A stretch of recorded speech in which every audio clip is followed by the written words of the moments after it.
नमस्कार दोस्तों, राधे राधे, जय जय श्री कृष्णा। मैं वंदना भोजक चैनल से एक बार पुण्य आप सभी को निवेदन करता हूं कि इस वीडियो को आप पूर्ण देखें, तभी आपको वास्तु और ज्योतिष की जानकारियां प्राप्त होगी। दोस्तों, हम कोई भी मकान लेते हैं या ज़मीन लेने की योजना बना रहे हैं तो हमें कुछ चीज़ों को फॉलो करना चाहिए वास्तु के अनुसार।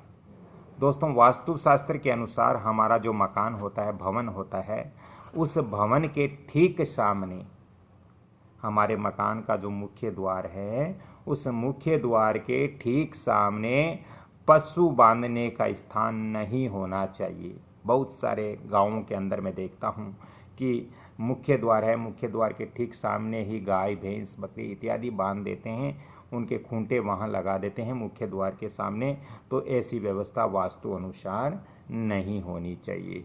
दोस्तों, वास्तुशास्त्र के अनुसार यदि दो जमीनें हैं, यानी आप जो जमीन ले रहे हो, आप जो प्लॉट ले रहे हो, उस प्लॉट या उस जमीन के दोनों तरफ दाएं बाएं दोनों तरफ यदि बड़ी भूखंड हो, यानी बड़ी जमीन हो, या फिर आपके दाएं बाएं बड़े मकान हो और आपका मकान छोटा है, बीच के अंदर है, मध्य में है, तो ऐसा मकान हमें नहीं रखना चाहिए, नहीं खरीदना चाहिए।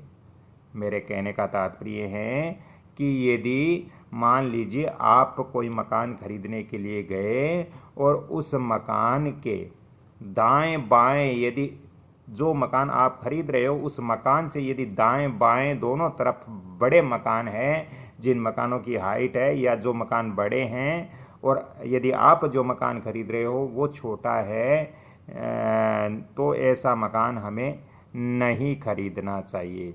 दोस्तों, वास्तुशास्त्र के अनुसार ऐसे मकान में हमें तरक्की उन्नति नहीं मिलती है, तो ऐसा मकान वास्तु के अनुसार हमें नहीं खरीदना चाहिए।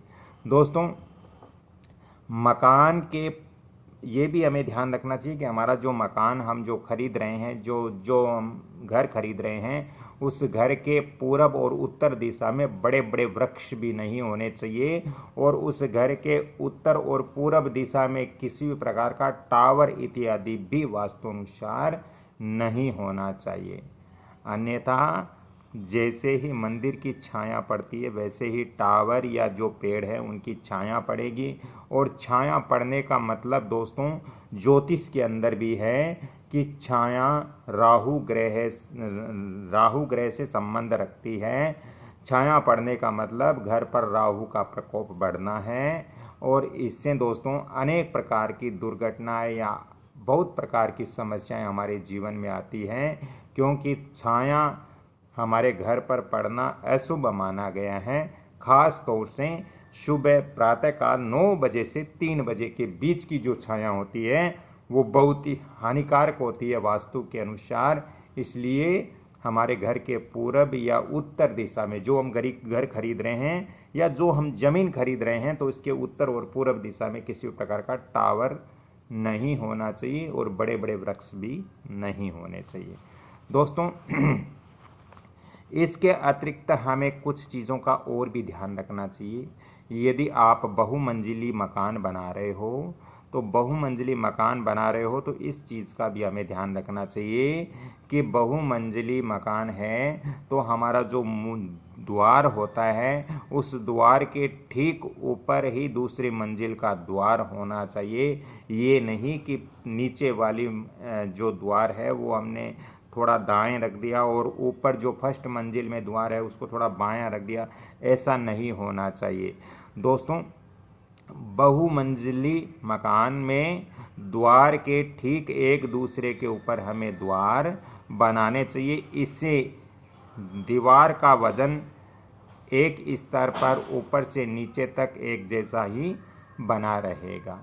तो इस तरह से आप घर के द्वार बना सकते हो। दोस्तों, वास्तुशास्त्र के अनुसार हमारे घर के अंदर कुछ मर्म स्थान होते हैं, बहुत ही नाजुक स्थान होते हैं, उनका भी हमें ध्यान में रखना चाहिए। इसके बारे में मैं अगले वीडियो में जानकारी दूंगा यदि ये मेरा वीडियो अच्छा लग रहा है तो इस वीडियो को आप लाइक शेयर सब्सक्राइब जरूर करें और बेल आइकन घंटी के निशान पर भी क्लिक करें। दोस्तों, यदि आपको ज़्यादा ही वास्तु और ज्योतिष संबंधित परामर्श लेना हो तो मैं आपको फ़ोन नंबर भी दे रहा हूँ 7901718402।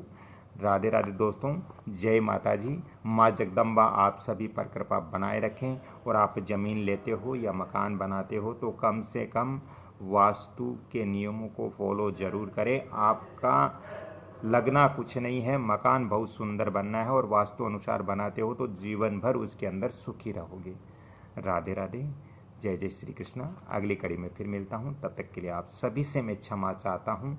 सभी से मैं ये प्रार्थना करता हूँ कि आप हमेशा ही खुश रहे, ईश्वर आपको खुश रखे और आप ज्योतिष और वास्तु के नियमों को जरूर फॉलो करें अपने जीवन को अच्छा बनाने के लिए। राधे राधे, जय जय श्री कृष्ण। धन्यवाद।